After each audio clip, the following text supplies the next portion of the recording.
ذاکری training classes برائے خواتین۔ معاشرے میں لوگوں کے عقیدہ و عمل پر ذاکری کے اثرات نیک و بد۔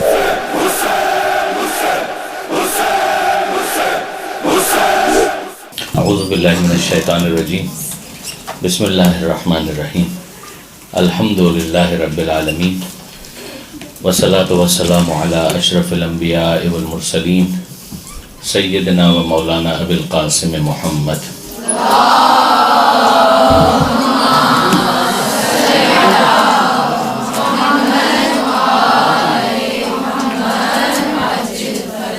وأہل بیتہ الطیبین الطاہرین المعصومین المظلومین المنتجبین المنتخبین المیامین، لا سیما علی الامام المنتظر والحجۃ الثانی عشر، واللعنۃ الدائمۃ الباقیۃ علی اعدائہم اجمعین من یوم ظلمہم الی قیام یوم الدین۔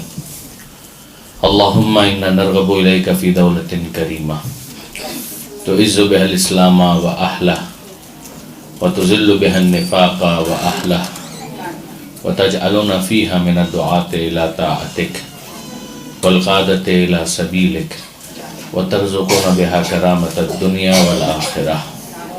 رب اشرح لي صدري ويسر لي أمري واحلل عقدة من لساني يفقهوا قولي واجعلني خالصا لوجهك الكريم يا الله۔ صلوات على محمد وآل محمد۔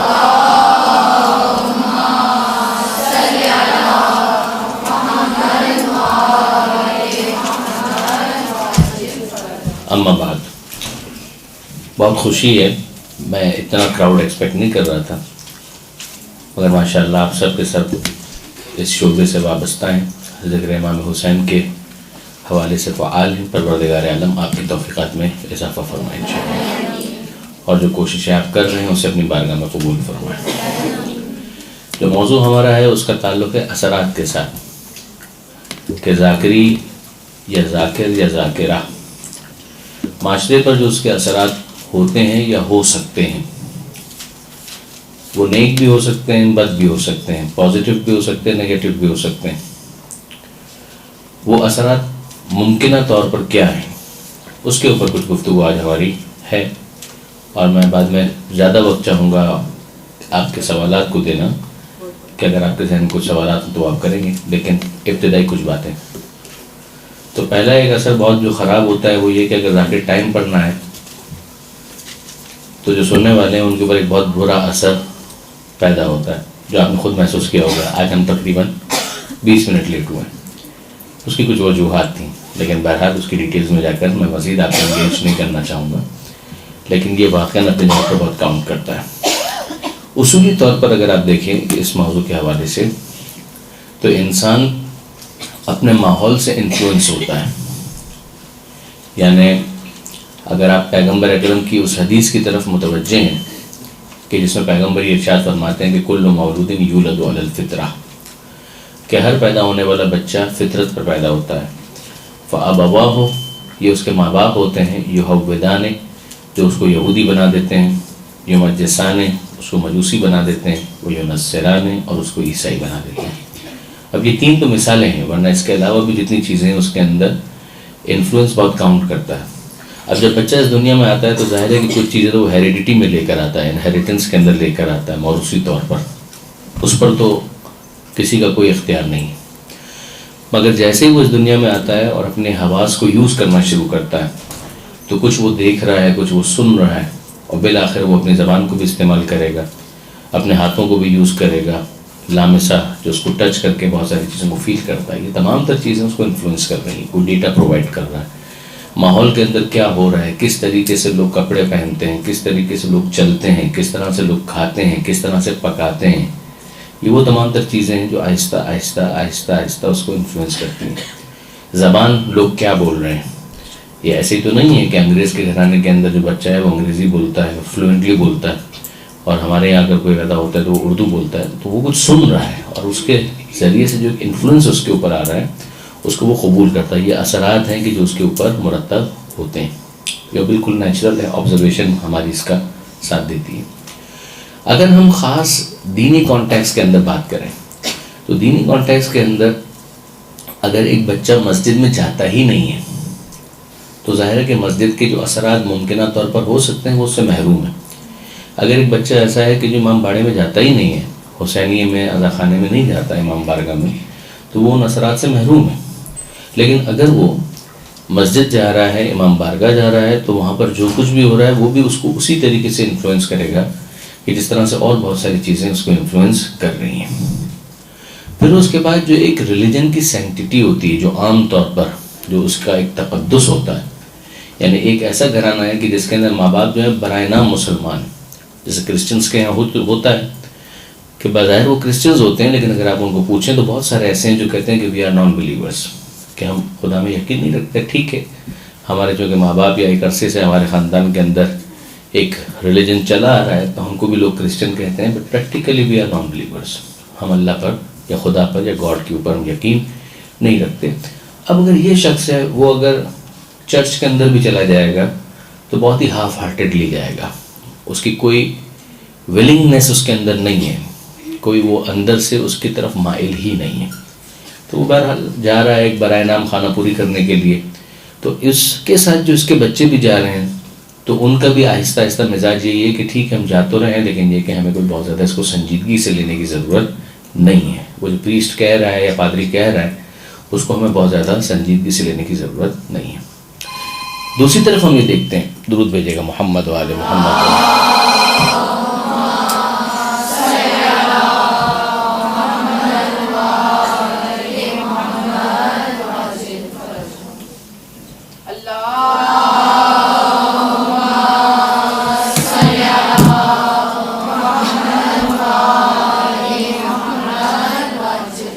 گزارش یہ کر رہا تھا کہ اگر اس کے ذہن میں ایک تاثر یہ بنا ہوا ہے کہ ٹھیک ہے ہمیں جانا تو ہے, لیکن یہ کہ بہرحال اس کو بہت سنجیدگی سے لینے کی ضرورت نہیں ہے, تو وہ بہت کوئی زیادہ اچھا تاثر پہلے سے ہی اس کا مائنڈ بنا ہوا ہے, ایک مائنڈ سیٹ کے ساتھ وہ جا رہا ہے.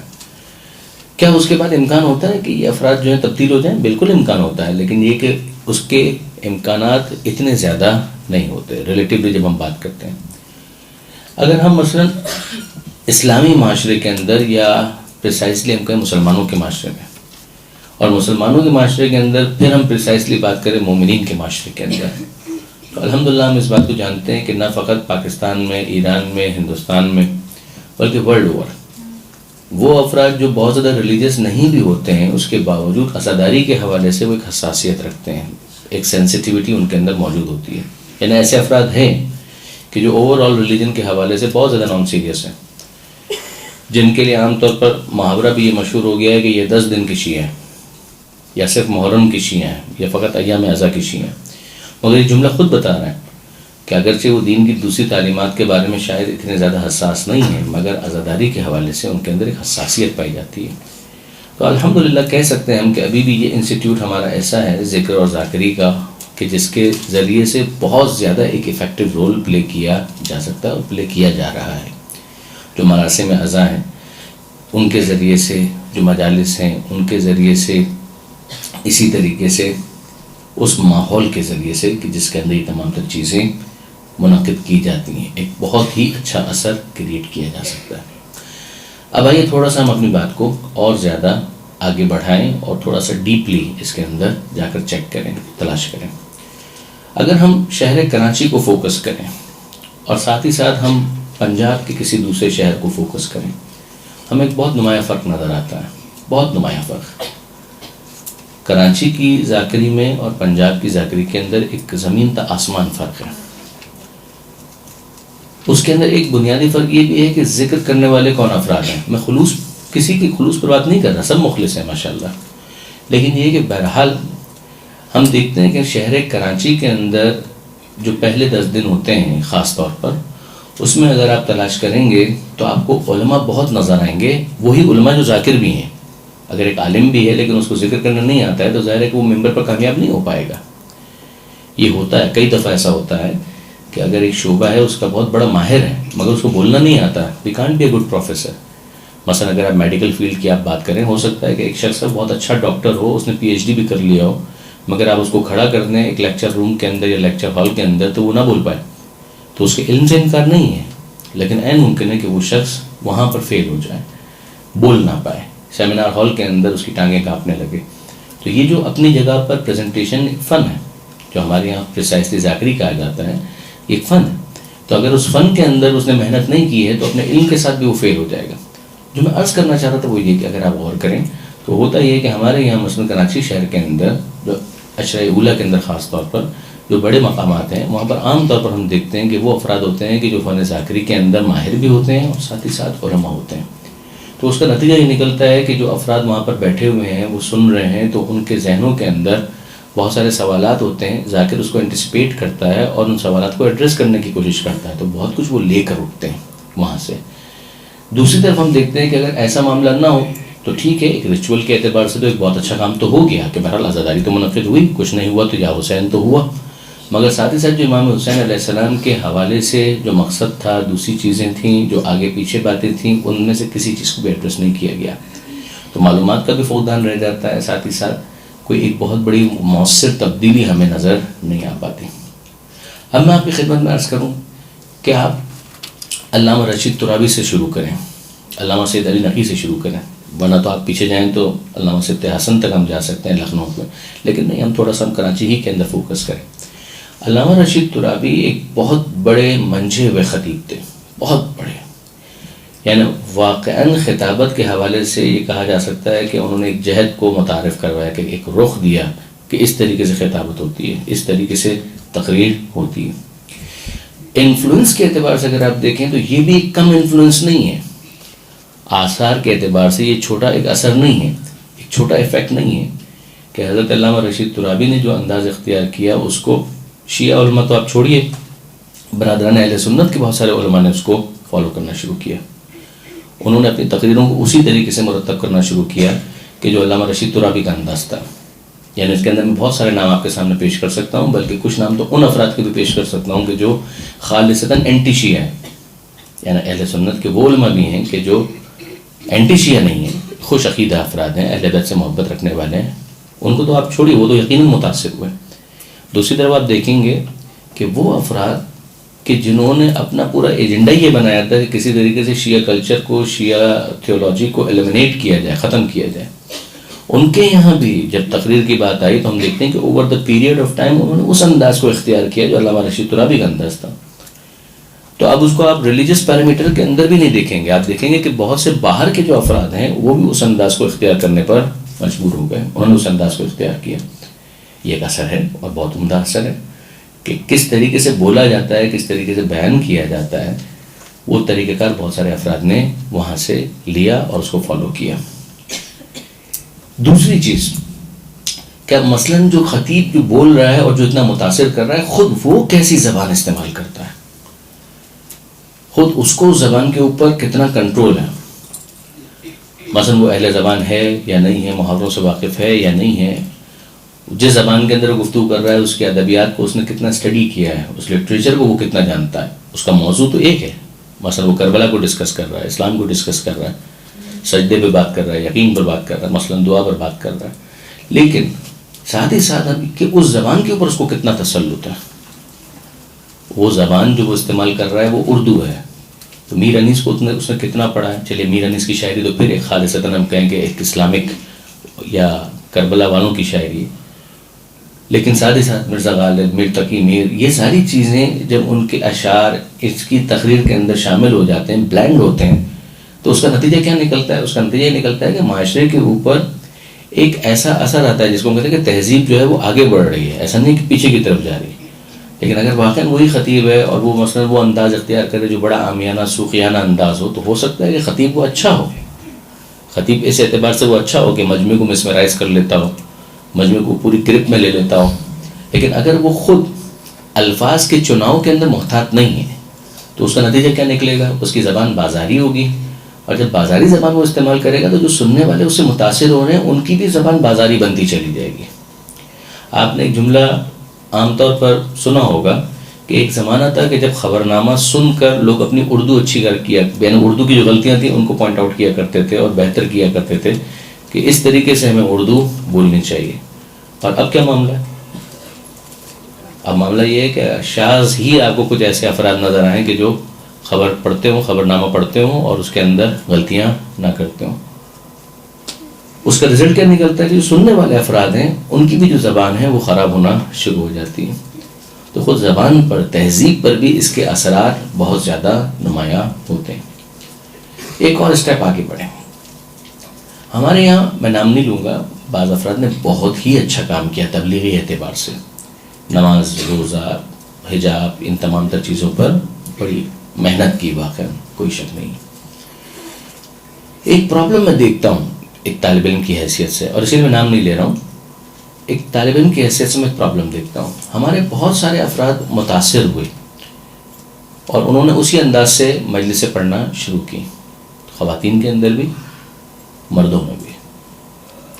اور جب مجلسیں پڑھنا شروع کی تو ایک محسوس یہ ہو رہا ہے کہ جیسے گفتگو شروع ہوتی ہے طنز، ٹونٹ کرنا، جو مجمع ہے طنز کرنا، ٹونٹ کرنا، مثالیں ڈھونڈ ڈھونڈ کر ایسی لانا کہ سامنے والے کو جیسا آگ لگا دی جائے کسی طریقے سے. اچھا، اب یہ تو انہوں نے طریقہ کار شروع کر دیا اس لیے کہ وہ فالو کر رہے تھے کسی شخصیت کو. معاملہ یہاں پر نہیں رکا، معاملہ اس سے بھی آگے چلا گیا. گھروں کے اندر جب ایک دوسرے سے گفتگو ہو رہی تھی اور جو بہت زیادہ متاثر تھے ان کی گفتگو بھی ایسی ہی ہو گئی. بات بات پر طنز کرنا، بات بات پر ٹونٹ کرنا، بات بات پر تانے دینا. کیا ہو کیا رہا ہے؟ اور سارا کا سارا ہو رہا ہے امر بالمعروف اور نہی عن المنکر کے نام پر. اینڈ ممکن ہے کہ وہ شخصیت جس طریقے سے اس کام کو انجام دے رہی تھی وہ اپنے زمانے کے اعتبار سے بہت ضروری ہو، کہ اس وقت مثلا ایک بہت ہی بنیادی تبدیلی کی ضرورت ہو. انہوں نے کیا، بہت اچھا کیا، مگر اب اس کے بعد کیا اس کو فردر امپروو ہونا چاہیے یا نہیں ہونا چاہیے، یا اسی انداز کو اختیار کرتے ہوئے کہ مثلا سامنے جو بھی موجود ہیں ان سب کو کسی طریقے سے شرمندہ کیا جائے، کسی طریقے سے ان کو اپنی نظروں میں ہی گرا دیا جائے. کہ یہ ایک اچھا انداز ہے؟ میرا نہیں خیال ہے کہ بہت اچھا انداز ہے. اس کے اوپر ہم کو ریوزٹ کرنا چاہیے. یہ انداز بہت اچھا نہیں ہے. تبلیغ ہونی چاہیے ممبر سے، بالکل ہونی چاہیے. ان تمام مسائل کی نشاندہی ہونی چاہیے. میں آپ کو اور عرض کروں، بعض افراد یہاں تک چلے گئے کہ انہوں نے مجمع کے اندر بیٹھے ہوئے افراد کو پوائنٹ آؤٹ کرنا شروع کر دیا. یعنی یہ بھی ہوا ہے کہ مثلا اگر آپ تبلیغ کرنا چاہتے ہیں اور ذکر کے ذریعے سے، بالکل کریں، اچھی بات ہے، فضائل بھی بیان ہو، تبلیغ بھی ہو، بہت اچھی بات. مگر اگر مثلا فرض کیجئے کہ آپ کو نظر آتا ہے کہ خواتین کے اندر کوئی خاتون ایسی ہیں کہ جو حجاب کے معاملے میں کچی ہیں، یا مثلا اتنے زیادہ ان کا حجاب جو ہے پکا نہیں ہے، کیا شریعت مجھے اس بات کی اجازت دیتی ہے کہ میں پن پوائنٹ کر کے کہوں کہ میں آپ سے مخاطب ہوں، میں آپ سے کہہ رہا ہوں؟ نہیں، قطعاً نہیں. یہ تو آپ نے اس کی توہین کر دی، سب کے سامنے گویا اس کو رسوا کر دیا. اگر کہنا بھی ہے تو اس طریقے سے کہ مثلا اگر کوئی ایسا کرتا ہے تو یہ کام صحیح نہیں ہے، مگر پن پوائنٹ کر کے بہت نامناسب ہے. یہ میں ایک مثال آپ سے عرض کر رہا ہوں، ورنہ یقین کیجئے کہ اس طرح سے بہت کچھ ہوا جو نہیں ہونا چاہیے تھا. اب جو اگلی بات میں آپ سے گزارش کروں کہ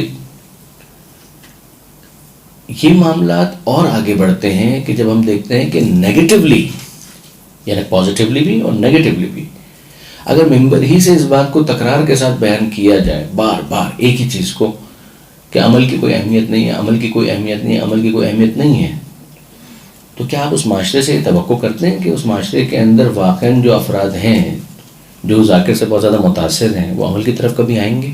کبھی نہیں آئیں گے، وہ کبھی بھی نہیں آئیں گے.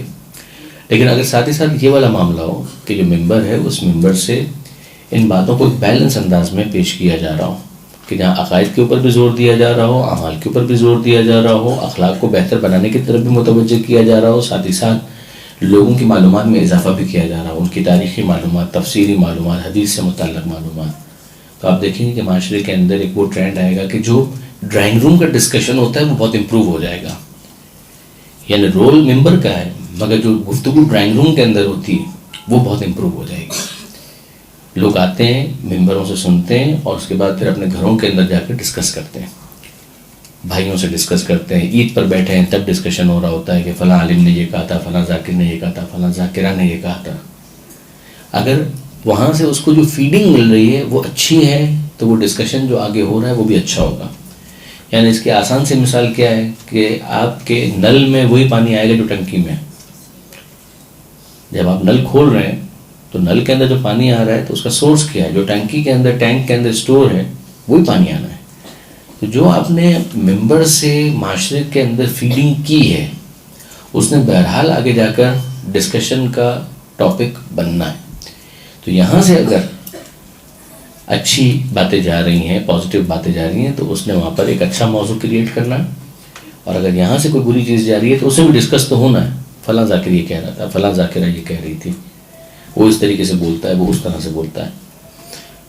آپ نوٹ کیجیے گا، آپ کو یہ محسوس ہوگا کہ اگر لوگ اس ذاکر سے متاثر ہیں کہ جو بات بات پر قسم کھاتا ہے، پنجتن کی قسم، خدا کی قسم، اس کی قسم، حضرت عباس کی قسم، بہت سارا، آپ دیکھیں گے کہ جو اس سے متاثر ہوتے ہیں ان کی گفتگو کے اندر بھی انداز آ جاتا ہے، بات بات پر قسم کھانا، بات بات پر قسم کھانا. اگر آپ دیکھیں کہ مثلا ایک ذاکر ایسا ہے جو بہت غیر محتاط ہے، حلالی ہے تو ہاتھ اٹھائے، یہ کرے وہ کرے، جو ہمارے پتہ نہیں یہ کہاں سے بد تہذیبی ہے. کبھی آپ نے علامہ رشید ترابی صاحب کو یہ انداز اختیار کرتے ہوئے دیکھا؟ کبھی آپ کو نظر نہیں آئے گا. ان کی جتنی تقریریں ہیں 100 سے زیادہ جو اویلیبل ہیں ان کو آپ سنیں، کبھی آپ کو نظر نہیں آئے گا یہ والا انداز. کبھی علامہ سید علی نقوی صاحب کو آپ سنیں، کبھی آپ کو یہ انداز نظر نہیں آئے گا کہ جو نعرہ نہیں لگائے گا وہ نعوذ باللہ من ذالک، کو سیدھا اس کے نسب کے اوپر ہی حملہ کر دیا، کبھی نظر نہیں. یہ بہت ہی سوکھیانہ، بہت ہی بچکانہ انداز ہے. لیکن اگر لوگ اس انداز سے متاثر ہوتے ہیں تو ان کی گفتگو کے اندر بھی یہ چیز آپ کو دکھائی دے گی، سنائی دے گی. اور اگر وہاں پر ایک تہذیب شرافت ہے تو وہی چیز وہاں پر پھر آپ کو نظر آنا شروع ہو جائے گی. آگے بڑھیں. ایک کیس اسٹڈی. اہل شام کا کیا مسئلہ تھا؟ جو اہل شام تھے ان کا مسئلہ کیا تھا؟ وہ اہل بیت سے واقف نہیں تھے، وہ پنجتن سے واقف نہیں تھے. وہ کس سے متاثر ہوئے؟ وہ ممبر ہی سے متاثر ہوئے. اب ظاہر ہے کہ وہاں پر مجلسیں تو نہیں ہوتی تھیں مگر جمعے کا خطبہ تو ہوتا تھا. اب جمعے کے خطبے کے اندر بار بار ایک ہی چیز کو جب تکرار کیا جائے گا وہ ہے سب کچھ شتم، گالیاں دینا، امیر المومنین کو نعوذ باللہ من ذالک، اہل بیت کو برا بھلا کہنا، اور بنو امیہ کے خود ساختہ فضائل بیان کرنا. تو پھر کیا ہونا تھا؟ وہ پوری نسل اس طریقے سے پروان چڑھی. اور ہم دیکھتے ہیں کہ کیس اسٹڈی ہمارے سامنے کہ ان لوگوں کے رجحانات بھی وہی بن گئے، ان کے نظریات بھی وہی بن گئے، ان کا طور طریقہ بھی یہی بن گیا. دلوں کے اندر اہل بیت سے نفرت آ گئی، عمل کے اندر انہوں نے وہی کرنا شروع کر دیا جو اہل بیت کے طریقہ کار سے متصادم ہے. تو یہ بہت ہی اہم ہمارے سامنے کیس اسٹڈی بھی ہے. یعنی خود ہم اپنے معاشرے کو دیکھیں اور پھر ہسٹری کے اندر اس کیس کو دیکھیں تو ہمیں نظر آتا ہے کہ یہ ہوا. اچھا، اب سید سجاد نے اور جناب زینب سلام اللہ علیہما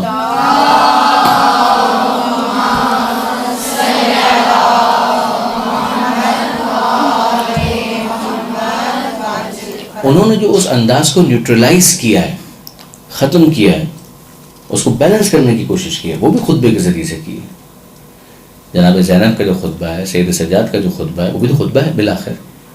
وہ ممبر جس انداز کا بھی ہو مگر انہوں نے بھی اپنی تقریر ہی کے ذریعے سے، اس ذاکری ہی کے ذریعے سے اس کام کو انجام دیا ہے. بلکہ جناب زینب سلام اللہ علیہ کے تو الفاظ بھی یہ تھے کہ لا تمحو ذکرنا، کہ تو ہمارے ذکر کو ختم نہیں کر سکتا. یا ذکر کو مخاطب کر کے جو جناب زینب نے کہا تھا، تو وہ پیشن گوئی تھی جناب زینب کی، مگر اس موقع پر انہوں نے یہ ارشاد فرمایا تھا. تو لفظ ذکر جو ہے وہاں پر استعمال بھی کیا انہوں نے کہ تو ہمارے ذکر کو ختم نہیں کر سکتا. مزید آپ دیکھیں گے کہ خود پاکستان کے اندر جب یہ بہت زیادہ فنڈنگ ہوئی، آج کل تو معاملہ ٹھنڈا پڑ گیا تھوڑا، اور جب بہت زیادہ فنڈنگ ہوئی سعودی عرب کی طرف سے اور دیگر خلیجی ریاستوں کی طرف سے، تو ان لوگوں نے بھی ممبر ہی کو یوز کیا ہمارے خلاف. ایک مرتبہ پھر وہی اہل شام والا طریقہ کار شہر کراچی کے اندر بھی، پنجاب کے اندر بھی، دوسرے علاقوں کے اندر بھی، جو ان لوگوں نے تشیع کے خلاف زہر اگلا ہے تو اس کے اندر بھی انہوں نے ممبر ہی کو یوز کیا. پھر ان کے جو ممبر ہیں اس کے اندر وہ ایک پرائمری سورس تو وہی تھا ان کا کہ جمعے کا خطبہ، اور پھر اس کے بعد سیکنڈلی جو انہوں نے استعمال کیا کہ مختلف موقعوں کے اوپر، سڑک کے اوپر پروگرامز کر رہے ہیں، کانفرنس کر رہے ہیں، اور اس کے عجیب عجیب نام انہوں نے رکھنا شروع کی. ایز اے رزلٹ یہ ہوا کہ ایک پوری نسل تیار ہو گئی ان لوگوں کی کہ جو آپ دیکھ رہے ہیں کہ مثلا مومنین کو قتل کرنا اپنی شرعی ذمہ داری سمجھتے ہیں، قربتاً الی اللہ اس کام کو انجام دیتے ہیں. یعنی اگر ہم یہ کہیں کہ امام حسین علیہ السلام کے مقابلے پر جو افراد آئے تھے ان میں سب ایسے افراد تھے کہ جو امام حسین سے لڑ رہے تھے قربتاً اللہ، تو بعض افراد حیرت کرتے ہیں کہ کیا ممکن بھی ہے ایسا؟ وہ کیسے ممکن نہیں ہے؟ آپ اس زمانے کے اندر دیکھ لیجئے، شہری زندگی ہے، ایک ہی شہر کے اندر شیعہ بھی رہ رہے ہیں، ایک ہی شہر کے اندر دوسرے افراد بھی رہ رہے ہیں. عام جو سنی ہیں وہ تو بیچارے ویسے ہی خوش عقیدہ ہیں، ان کی ہم بات نہیں کر رہے، لیکن وہ جو ایکسٹریم کے اوپر چلے گئے، عصبیت کی طرف چلے گئے، خارجیت کی طرف چلے گئے، یہ افراد متاثر کہاں سے ہوئے؟ یہ افراد بھی ممبر سے متاثر ہوئے. اچھا، پھر میں آپ سے عرض کر رہا ہوں کہ لوگوں میں سے ایک بہت بڑی تعداد ان لوگوں کی ہے کہ جو بیچارے کتاب کھولنے کی فرصت ہی نہیں رکھتے، ان کو کتاب کھولنے کی فرصت نہیں ہوتی ہے، وہ پھر وہی سنتے ہیں کہ سامنے افراد کہہ رہے ہیں. اچھا، پھر آپ اور پیچھے اگر چلے جائیں تو ہم دیکھتے ہیں کہ قرآن مجید کے اندر پروردگار عالم نے خود اہل کتاب یہود اور نصارہ ان کے علماء کی بھی مذمت اسی اعتبار سے کی ہے. لما جاءہم ما عرفوا کفروا بہ، کہ جب ان کے پاس وہ آ گیا کہ جس کو یہ پہچانتے تھے تو انہوں نے اس کا انکار کر دیا. لوگ بیچارے جو یہود اور نصارہ کے بھی تھے ان کو ان باتوں کی اتنی اطلاع نہیں تھی. اس زمانے میں تو کتابیں بھی اس طرح نہیں چھپتی تھی جس طریقے سے آج چھپتی ہیں. اس زمانے میں تو یہ جو دینی کتابیں تھی وہ تو خاص پریسٹ کے پاس ہی ہوا کرتی تھی، وہ چرچ کی پراپرٹی ہوتی تھی، چرچ ہی کے پاس ہوتی تھی. تو وہ جو اپنے اس سرمن کے اندر یا اپنی اس سروس کے دوران جو کچھ بول رہے ہوتے تھے وہ لوگ سنا کرتے تھے. تو اس میں کسی قسم کا مجھے کوئی شک اور شبہ نہیں ہے کہ یہ بات بالکل اپنی جگہ پر درست ہے کہ اگر ایک معاشرے کے اندر ذاکر یا ذاکرہ صحیح پریپریشن کے ساتھ آئے، پریپریشن سے مجھے مطلب دونوں چیزیں، علم بھی اس کے پاس اتنا ہو کہ اس کو پتہ ہو کہ وہ کیا بول رہا ہے، یا تو وہ بیک گراؤنڈ کے اندر ویسے ہی عالم ہو. اگر وہ بیک گراؤنڈ کے اندر عالم نہیں بھی ہے تو کم سے کم جو اسپیچ وہ کرنے جا رہا ہے یا کرنے جا رہی اس کو اچھی طریقے سے تیار کرے. تیار کرنے کے بعد اس کے پوائنٹس کو سمرائز کرے، سمرائز کرنے کے بعد پوری طرح سے اس کے اوپر تسلط اختیار کرے، مسلط ہو، اور پھر اگر وہ جائے ممبر کے اوپر اور بیان کرے تو آپ دیکھیں گے کہ بیان کا انداز ہی بدل جائے گا. پورا ایک کانفیڈنس بھی آ جاتا ہے، اعتماد بھی آ جاتا ہے، اور پھر اس کا بات کرنے کا انداز تبدیل ہو جاتا ہے.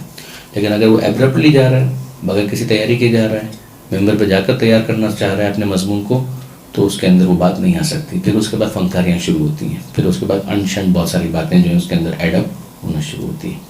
وہ جتنی بھی آپ رقص ممبری دیکھتے ہیں یا اس کے بارے میں آپ لوگوں کی جو مشاہدات ہیں، اس کا ریزن یہی ہوتا ہے، بنیادی طور پر اس کا ریزن یہی ہوتا ہے کہ چونکہ وہ تیاری پوری نہیں ہوتی تو لہٰذا پھر وہاں پر وہ 1 گھنٹہ پورا کرنا ہوتا ہے. اس 1 گھنٹے کو پورا کرنے کے لیے پھر مواد تو ہوتا نہیں، تو مواد جب نہیں ہے تو پھر کیا کیا جائے گا؟ پھر ادھر کی باتیں کریں، کچھ گالیاں دیں، دو ادھر دو ادھر، اور اس کے ذریعے سے پھر وقت کو پورا کیا جائے. تو یہ خلاصتاً ایک بحث تھی جو میں آپ کے سامنے پیش کرنا چاہ رہا تھا. اور زیادہ وقت جیسے کہ میں نے کہا کہ میں آپ کے سوالات ہی کو دینا چاہوں گا، تو اگر آپ لوگوں کا کوئی سوال ہے تو آپ ارشاد فرمائیے تاکہ اس کے اوپر بات کی جا سکے. درود بھیجیے گا محمد وآل محمد پر.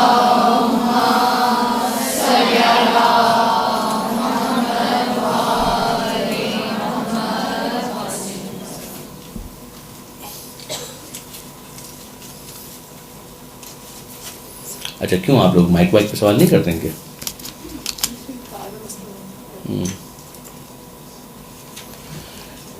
لیڈرشپ کوالٹیز پر ائمہ میں سے کسی کی کتاب کا حوالہ دے دیجئے یا کوئی بھی دینی کتاب اس حوالے سے. لیڈرشپ کوالٹیز ایک تو پریسائزلی بعض کتابیں ہیں کہ جو اس موضوع پر لکھی گئی ہیں. جدید دنیا میں بھی اس پر بہت کام ہوا ہے، اس میں کوئی شک نہیں. اگر آپ خالی انٹرنیٹ کے اوپر جا کر لیڈرشپ کوالٹیز ٹائپ کریں تو آپ کو بہت سارے ماڈلز جو اس حوالے سے تیار ہیں وہ مل جائیں گے، اویلیبل ہیں. اگر آپ یوٹیوب کے اوپر جائیں گے تو یوٹیوب کے اوپر بھی آپ کو بہت سارے لیکچر اس حوالے سے مل جائیں گے. اگر خاص طور پہ انگریزی سے اجنبیت نہیں ہے تو اس حوالے سے بہت سارے پریزنٹیشنز، لیکچرز انگریزی کے اندر اویلیبل ہیں. لیکن اگر آپ اردو کے اندر کتاب تلاش کرنا چاہیں تو اردو میں بھی موجود ہیں. ایک کتاب جیسے ذاتی طور پر میں نے بہت فائدہ اٹھایا معلومات کے اعتبار سے، وہ آیت اللہ جعفر سبحانی کی کتاب ہے جس کا نام ہے عظیم لوگوں کی کامیابی کے راز. عظیم لوگوں کی کامیابی کے راز. اس کے اندر انہوں نے ان جنرل جو گریٹ پیپل جن کو آپ کہتے ہیں ان کی کامیابی کو ڈسکس کیا ہے، اور اس میں لیڈرشپ کو بھی انہوں نے موضوع بحث بنایا ہے. قائد کو کیسا ہونا چاہیے، قیادت کیسے ہونی چاہیے، یہ تمام تر چیزیں. خود نہج البلاغہ کے عظیم لوگوں کی کامیابی کے راز، آیت اللہ جعفر سبحانی، شاید 200 صفحے کی کتاب ہے. کتاب بہت اچھی ہے، نو ڈاؤٹ پڑھنے والی کتاب ہے. خاص طور پر جو ہمارے college going university going students ہیں ان کو ضرور اس کتاب کا مطالعہ کرنا چاہیے. ویسے بھی ان کے لیے بہت اچھا ہے، اخلاقی اعتبار سے بھی بہت اچھا ہے. اسی طریقے سے گزارش کروں گا کہ نہج البلاغہ کے اندر بہت سارے موضوعات پر گفتگو ہے. تقویٰ پر ہے، خوف خدا پر ہے، قیامت پر ہے، وجود خدا پر، توحید پر، ساری چیزیں ہیں کہ جو امیر المومنین کے تو مختلف موضوعات کے خطبات ہیں. اسی میں اگر آپ تلاش کریں گے تو لیڈرشپ کوالٹیز کو انہوں نے موضوع بنایا ہے. اس کے اندر ایک دفعہ ہم نے اس کو خاص اسی اینگل سے اسٹڈی کیا تھا، پوری نہج البلاغہ الف سے یہ تک. تو اس میں سے ایک مواد میں نے اکٹھا بھی کیا تھا مگر وہ کسی کتابی صورت میں نہیں شائع ہوا ہے، لیکن میرا اطمینان ہے کہ فارسی اور عربی میں تو یہ کام کسی اور نے کیا ہوگا، چھپا ہوا بھی ہوگا. مثلا امیر المومنین کا ایک جملہ ہے کہ آلت الریاست سعت الصدر، آلت الریاست سعت الصدر، کہ اگر کوئی چاہتا ہے کہ کسی ادارے کو چلائے تو اسے اپنے دل کو بڑا کرنا پڑے گا. یہ ایک جملہ ہے مگر واقعاً بہت کمال کا جملہ ہے کہ اگر کسی کے پاس فراخ دلی نہیں ہے تو بھول جائے، he can't be a leader, وہ لیڈر نہیں ہو سکتا. اسی طرح لیڈرشپ کوالٹیز کے اندر ایک بہت اہم چیز خود اسپیچ کو مانا گیا ہے کہ وہ بولتا اچھا ہو، بیان کرنا اس کو آتا ہو. کہ اگر ایک لیڈر ہے اور وہ بیان نہیں کر سکتا تو وہ لیڈ بھی نہیں کر سکے گا. اسٹیفن کووے یہ ویسٹ کا رائٹر ہے، اس کی کتاب بہت مشہور ہوئی ہے، 7 habits of the most successful people in the world, شاید یہی نام ہے، 7 ہیبٹس کے نام سے. اسٹیفن کووے کو اگر آپ تلاش کریں گے تو انٹرنیٹ کے اوپر یہ کتاب بھی آپ کو مل جائے گی. برائن ٹریسی ایک اور ویسٹ کا ہی اسکالر ہے جس کی بڑی پریزنٹیشنز ہے، برائن ٹریسی کی، BRIANTRACY، اس کی بھی پریزنٹیشنز اس موضوع کے اوپر کافی ہیں. یوٹیوب پر بھی اس کے لیکچرز اویلیبل ہیں. مگر بہرحال اگر آپ اسی حد تک بھی رہیں تو بھی کافی ہے. جو میں نے پہلے آیت اللہ جعفر سبحانی کا ذکر کیا، نہج البلاغہ کو تھوڑا ڈیپلی اسٹڈی کریں تو اس کے اندر اس طرح کی چیزیں آپ کو بہت ملیں گی کہ جو قیادت سے متعلق ہیں. خاص اسپیچ تھراپی کے حوالے سے ایک کتاب میں آپ کو ضرور ریکمینڈ کروں گا، وہ ڈیل کارنیگی کی ہے. ڈیل کارنیگی کی کتاب ہے جس کا اردو ترجمہ ہوا ہے گفتگو اور تقریر کا فن. ڈیل کارنیگی، گفتگو اور تقریر کا فن، کتاب واقعاً بہت اچھی ہے. ڈیل کارنیگی کس طریقے سے اس کو اسپیل کریں گے؟ اردو میں ڈال، یہ لام، پھر کار آپ لکھتے ہیں اسی طرح کار لکھ لیجئے اور نیگی لکھ لیجئے، نیکی کی جگہ نیگی لکھ لیجئے. ٹھیک ہے جی. ڈیل کارنیگی، گفتگو اور تقریر کا فن. یہ ویسے بھی یعنی کسی کو مجلس نہیں بھی پڑھنی ہے، فرض کریں کسی کو مجلس نہیں پڑھنی ہے لیکن اس کو پریزنٹیشن کے اندر بنیادی اسکلز اپنے اندر پیدا کرنی ہے تو اس کو اس کتاب سے استفادہ کرنا چاہیے. یہ کتاب تو کسی اور زبان میں ترجمہ ہے اس کا، ڈیل کارنیگی کی کتاب ہے گفتگو اور تقریر کا فن. کتاب ہے بھی شاید 100-125 صفحے کی کتاب ہے، آپ ایک نشست میں اس کو پڑھ سکتے ہیں. کتاب بہت اچھی ہے.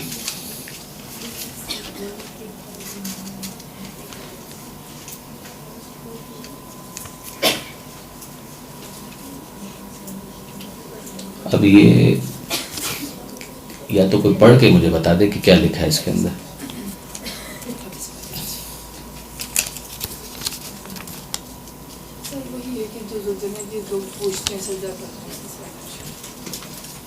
یہ تو ہمارے موضوع سے کیا تعلق ہوا؟ ہاں البتہ ٹھیک ہے، اثرات کے اعتبار سے آپ کہہ دیجیے کہ وہ بھی شاید ایک اثر ہے. ذوالجناح ایک شبیہ ہے. ذوالجناح کے بارے میں سوال آیا کہ کیا ذوالجناح کو پوجا جاتا ہے؟ نعوذ باللہ من ذالک. ذوالجناح کو خدا کون مانتا ہے؟ ذوالجناح کو کون خدا؟ ائمہ کو ہم خدا نہیں مانتے تو ذوالجناح کو خدا مانیں گے؟ نعوذ باللہ من ذالک. قطعاً نہیں. یہ تو بالکل ہی بنیادی ترین غلطی ہے اگر کسی کے ذہن کے اندر ہے کہ ذوالجناح کی پوجا ہوگی خدا کی پرستش. پوجا اس کی ہوتی ہے جو خدا ہو. پروردگار عالم خدا وحدہ لا شریک ہے، وہ ایک ہے، اس کے علاوہ کوئی دوسرا خدا نہیں ہے. لا شک فیہ ولا ریب. وہ تو ائمہ معصومین، اہل بیت، پیغمبر اکرم، ان سب کا مشن یہی تھا، یقولوا لا الہ الا اللہ تفلحوا، لا الہ الا اللہ کہو فلاح پا جاؤ. تو ذوالجناح جو اس وقت ہمارے جلوسوں وغیرہ کے اندر ہوتا ہے وہ ذوالجناح بھی نہیں ہوتا، ذوالجناح کی شبیہ ہوتی ہے. اور چونکہ ہم شبیہ کے احترام کے قائل ہیں، شبیہ کے احترام کے ہم قائل ہیں.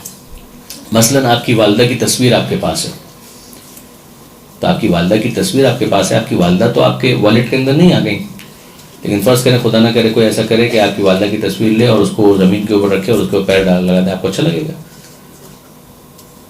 اگرچہ وہ تصویر کی توہین ہوگی لیکن آپ اس کو اپنی والدہ کی توہین مانیں گے، آپ اپنی توہین مانیں گے۔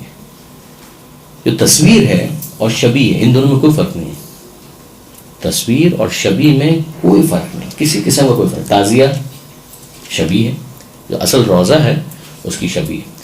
خانہ کعبہ کی تصویر آپ کے گھر میں لگی ہوئی ہے، مسجد نبوی کی تصویر گھر میں لگی ہوئی ہے، آپ دیکھتے ہیں عام برادران اہل سنت کے گھروں میں بھی لگی ہوتی ہے، یہ سب شبیہ ہے۔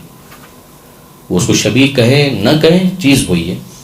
تصویر کہیں، شبیہ کہیں، عکس کہیں، امیج کہیں، پکچر کہیں، پکٹوریل کہیں، اس کا اسکیچ کہیں، کچھ بھی کہیں، مگر یہ تمام کی تمام شبیہوں کی مثالیں ہیں۔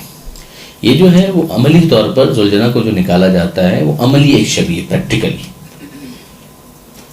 تو جو پریکٹیکلی اس کو شبیہ بنایا ہے تو ہم چونکہ شبیہ کے رسپیکٹ کے قائل ہیں کہ اس کے ذریعے سے چونکہ کربلا کے واقعے کو ڈپکٹ کیا جاتا ہے، اس کی منظر کشی کی جاتی ہے، لہٰذا وہ کام کیا جاتا ہے۔ کوئی اس سے زیادہ سمجھتا ہے تو غلط سمجھتا ہے، اس سے زیادہ نہیں سمجھا جا سکتا۔ نہ وہ اصل ذوالجناح ہے، نہ وہ خدا ہے معاذ اللہ، نہ وہ امام ہے، کچھ بھی نہیں۔ وہ ایک شبیہ ہے، اس کے ذریعے سے واقعہ کربلا کی یاد کو بہتر طور پر منایا جاتا ہے۔ انسان کے ذہن میں فوراً تصور آتا ہے کہ جب ہم ذوالجناح کی شبیہ کو دیکھتے ہیں کہ اس کے اوپر مثلاً لایا گیا ہے اس طرح سے کہ جیسے خون کے بھی چھینٹے اس کے اوپر مثلاً وہ انک لگائی گئی ہوگی، رنگ لگایا گیا مگر اس کے ذریعے ڈپکٹ ہی کیا گیا ہے کہ جب امام حسین علیہ السلام شہید ہوئے تھے تو پھر اس کے بعد ذوالجناح نے آ کر اہل حرم کو اطلاع دی تھی، تو گویا یہ کیفیت ہوگی، یہ مقصد ہے، ٹھیک ہے، اس حد تک کوئی حرج نہیں۔ اصحاب رسول جابر بن عبداللہ انصاری اور دوسرے مشہور اصحاب سے متعلق کوئی مستند تصنیف۔ بیسیکلی گزارش یہ اصحاب رسول کے اوپر مستقل جو کتابیں لکھی گئی ہیں جو عربی کے اندر ہے، شاید ان میں سے بعض کا اردو میں ترجمہ بھی شاید ہوا ہوگا۔ اسد الغابہ، الاصابہ، یہ ایک بڑی کتابیں ہیں جن کے اندر اصحاب کے ذکر کو محفوظ کیا گیا ہے۔ لیکن اگر آپ مثلاً خاص شیعہ پوائنٹ آف ویو سے جابر بن عبداللہ انصاری اور دوسرے مشہور اصحاب سے متعلق میں نہیں سمجھ پایا کہ کیا مراد ہے، مثلا ہو سکتا ہے کہ سلمان فارسی، جناب ابو ذر غفاری وغیرہ مراد ہوں، تو ان بزرگان کے حوالے سے جو سیرت کی کتابیں لکھی گئی ہیں اس میں آپ کو کچھ نہ کچھ تفصیلات ملیں گی۔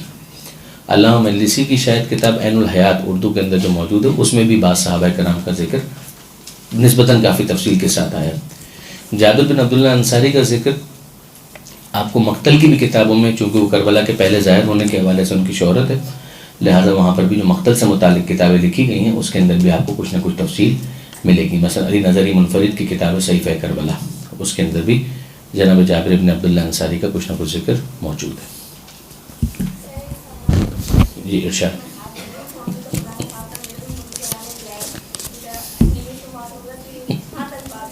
ہاتھ اٹھا لیں، ہمیں ہاتھ اٹھانے پر بھی کوئی مسئلہ نہیں ہے۔ مسئلہ یہ ہے کہ یہ جو ایک سنگینی جو پیدا کی جاتی ہے نا ہاتھ اٹھانے میں، کیا ہے ٹھیک ہے اگر مثال کے طور پہ ذاکر ایک خواہش کرے، خطیب ایک خواہش کرے، البتہ خواتین میں تو میں اتنا زیادہ مناسب نہیں سمجھتا کہ وہ انداز جو مردوں والے ہیں وہ سارے خواتین کے اندر بھی اختیار کر لیے جائیں، ٹھیک ہے، ایک سوبرنس بہرحال ہونی چاہیے۔ ایک سوبرنس جو ہے وہ خواتین کی مجلسوں کے اندر بہرحال اس کا ایک ماڈسٹی کا عنصر جو ہے وہ زیادہ ہونا چاہیے۔ جو کبھی کبھی مثلا 13 رجب کا کوئی جلسہ ہے یا عید غدیر منائی جا رہی ہے، اس موقع پر ذاکر یہ خواہش کرے تو وہ ریکویسٹ کرے ایک شریفانہ انداز سے، ایک شریفانہ انداز سے۔ میں توقع کرتا ہوں کہ مثلا آپ میری بات کا ہاتھ اٹھا کر جاؤ گے اس میں کر لیں، مگر یہ جو ساتھ میں جو لائقہ لگا ہوتا ہے یہ کتنا بڑا بہتان ہے کہ اگر کسی نے ہاتھ نہیں اٹھایا، اب مثلا مجمع کے اندر کوئی بزرگ بیٹھا ہوا ہے،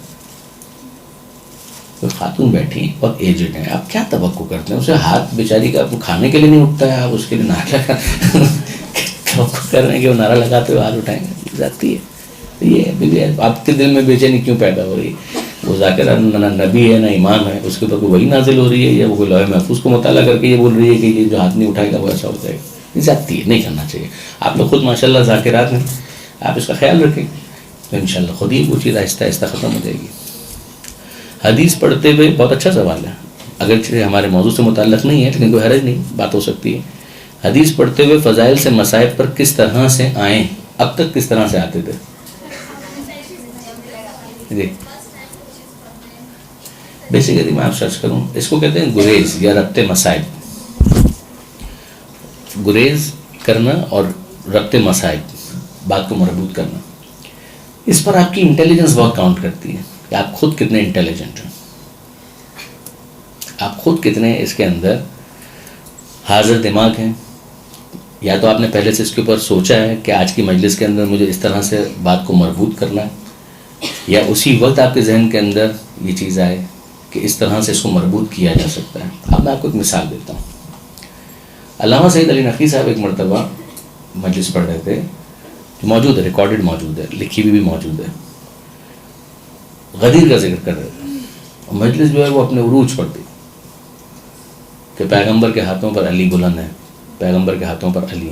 تو وہ خود ہی کہتے ہیں کہ میں وہاں پر ہوں کہ جہاں سے بظاہر مصائب کی منزل بہت دور محسوس ہوتی ہے مگر بہت قریب ہے. ایک میدان وہ تھا کہ جس میں پیغمبر کے ہاتھوں پر علی تھے، اور ایک میدان کربلا کا تھا جس میں حسین کے ہاتھوں پر علی تھے. جناب شہزادہ علی اصغر کے اوپر ہوا ہے، انہوں نے مصائب پڑھے، بہت عمدہ. اب اس کے لیے آپ کے جو حضور ذہن ہے اس کی بہت زیادہ ضرورت ہے کہ آپ کتنا حاضر دماغی رکھتے ہیں. ایک علامہ رشید ترابی اس حوالے سے بہت ہی ایکسلنٹ ان کا ذہن تھا. میں عرض کروں آپ کی خدمت میں کہ علامہ طالب جوہری صاحب فضائل پڑھ رہے تھے اور مصائب کے اوپر انہوں نے آنا تھا. انہوں نے جملہ یہ کہا کربلا فضائل علی کا انتقام، اور پھر کربلا پر آ گیا. سمپل. آپ دیکھیں یعنی کہاں بات ہو رہی ہے، کربلا فضائل علی کا انتقام، اور بات صحیح ہے، غلط نہیں ہے، یعنی زبردستی بھی نہیں ہے، واقعاً حقیقت یہی ہے. کربلا فضائل علی کا انتقام، جو سامنے انہوں نے کہا تھا بغضاً لابیک، اے حسین تیرے بابا کے بغض کی وجہ سے ہم تجھ سے لڑنے ہیں. تو یہ جملہ جو ہے واقعاً ربط مصائب کے لیے بہت بہت ہی مؤثر ہے. علامہ رشید ترابی جیسا کہ میں عرض کر رہا تھا کہ وہ اکثر ربط مصائب دیا کرتے تھے. شاید 7 محرم کی مجلس تھی اور بظاہر ایسا محسوس ہو رہا تھا کہ ربط نہیں مل پا رہا. تو وہ مصائب پر کس طریقے سے آئے کہ کیا 7 محرم کو بھی مجھے ربط مصائب کی ضرورت ہے، کہ کیا 7 محرم کو بھی مجھے ربط مصائب کی ضرورت ہے. مصائب پر آنے کے لیے 7 محرم میں پانی بند ہو چکا ہے. اور پھر اس کے بعد جو مجمع تھا واقعاً وہ، کیونکہ لوگ مومنین ہیں سامنے آپ کے، آپ کو اجنبیوں کے درمیان تو تقریر نہیں کرنی ہے، دشمنان اہل بیت کے سامنے تو آپ کو تقریر نہیں کرنی ہے. تو مومنین تو پہلے ہی متاثر ہوں، گریے کے لیے بے چین ہیں، آپ کو تو صرف ان کو متوجہ کرنا ہے. تو یہ اچھا، پھر اس کے بعد ایک ٹرینڈ وہ ہے کہ جس کے اندر ربط مصائب ارریلیونٹ ہو گیا. ایک ٹرینڈ یہ ہے مجلس کا، یہ تو بہت ہی اعلیٰ پائے کی مجالس ہیں کہ جس کے اندر ربط مصائب کا لحاظ کیا جائے. اس میں کئی مرتبہ ایسا ہوتا ہے کہ مقرر پہلے سے اپنے موضوع کو ایک مرحلے تک لے آتا ہے اور پھر 10 منٹ تک وہ آہستہ آہستہ آہستہ آہستہ ربط مصائب کی طرف آ رہا ہوتا ہے. تو وہ آہستہ آہستہ اس کو ڈائلیوٹ کرتا ہے اور ڈائلیوٹ کر کر کے لے کر آتا ہے مصائب کی طرف، اور پھر اس کو واپس مصائب کے موقع پر اوپر لے جاتا ہے. ایک انداز وہ ہے کہ نہیں، ربط مصائب ارریلیونٹ، آپ نے اپنی بات پوری بیان کی اور آپ کو لگا کہ اب بس مصائب کے لیے جتنا وقت ہونا چاہیے وہ آ گیا، تو آپ نے وہیں پر اپنی گفتگو کو روکا کہ بس اس سے زیادہ آج کی گنجائش نہیں ہے. انشاءاللہ اس بات کو مزید کل آگے بڑھائیں گے. اور اب منزل مصائب پر ہم آ گئے. مثلا آپ ڈاکٹر قلب صادق کا اگر انداز دیکھیں تو میں نے اکثر نوٹ کیا تھا کہ اب تو ظاہر ہے کہ موقع کم ہوتا ہے سننے کا، لیکن یہ کہ جب ہم لوگ سنا کرتے تھے آج ایک جوان کا آپ کو ماتم کرنا ہے، اس طرح سے آ گیا، کوئی ربط مصائب نہیں، کچھ بھی نہیں. یہ بھی ایک انداز. ایران کے اندر بعض بہت اچھے ذاکرین نے پوری کتاب بھی لکھی ہوئی ہے اس موضوع کے اوپر، لیکن بعض کا طریقہ کار یہ ہے کہ آپ نے ایک پورا موضوع مکمل کر دیا، پھر روک دیا، صلوات پڑھا دیا، اور پھر صلوات پڑھنے کے بعد ایک جملہ کہتے ہیں السلام علیکم ابا عبداللہ. اور خاص طور پہ ان کی قرأت بہت اچھی ہوتی ہے روضہ خانوں کی، السلام علیکم ابا عبداللہ، اور اس کے بعد پھر وہ اسی رقت کے ساتھ شروع کرتے ہیں مصائب کو. کوئی کسی قسم کا کوئی ربط نہیں. جو مربوط کرتے ہیں بہت اچھے طریقے سے کرتے ہیں، نہیں کرتے یہ دونوں طریقے. تو اگر آپ اس کے اندر دیکھیں تو بنیادی طور پر آپ کی جو انٹیلیجنس ہے وہ بہت کاؤنٹ کرتی ہے، آپ کا حضور ذہن بہت کاؤنٹ کرتا ہے. جی کوئی ہاتھ یہاں پر کسی نے اٹھایا تھا. جی